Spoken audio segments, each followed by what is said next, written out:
Hello ভিয়াস, জানো সেদিন আমি আমার হাজব্যান্ড হঠাৎই করে চলে গিয়েছিলাম ডায়মন্ড প্লাজায়, সেটা নাগের বাজারে। আর সেখানে গিয়ে মোমো অর্ডার করেছিলাম এবং অর্ডার করার পর কিছুক্ষণ বসেও ছিলাম। আর আমি চারপাশটা ভালো করে দেখছিলাম, কারণ আমি এর আগে কখনোই এই ডায়মন্ড প্লাজায় আসিনি। তাই আমার তো খুবই ভালো লাগছিল, ওরও ভালো লাগছিল। ও মনে হয় এবারই ফার্স্টই এসেছে এখানে। যাই হোক, আমি ঢোকার সময় ভিডিও করতে ভুলে গিয়েছিলাম বলে আমার হাজব্যান্ড আমাকে মনে করিয়ে দিল যে এবার ভিডিওটা শুরু করে দাও। তাই আমি পুরোটা ভিডিও করছিলাম।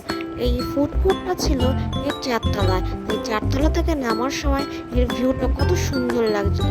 এমনিতে এই ডায়মন্ড প্লাজায় ভিড়ই থাকে, কিন্তু সানডে থাকায় বেশি একটু ভিড় হয়েছিল, কিন্তু আমাদের যেতে যেতে রাত হয়ে যাওয়ায় একটু ফাঁকা হয়ে গেছিলো। যাই হোক, কিনেই আমরা বাড়ি চলে এসেছিলাম। আর আমরা নিয়েছিলাম চিকেন স্টিম মোমো আর সেজওয়ান প্রাইন ফ্রাইড চিকেন মোমো। খেতে বেশ ভালোই লাগছিল।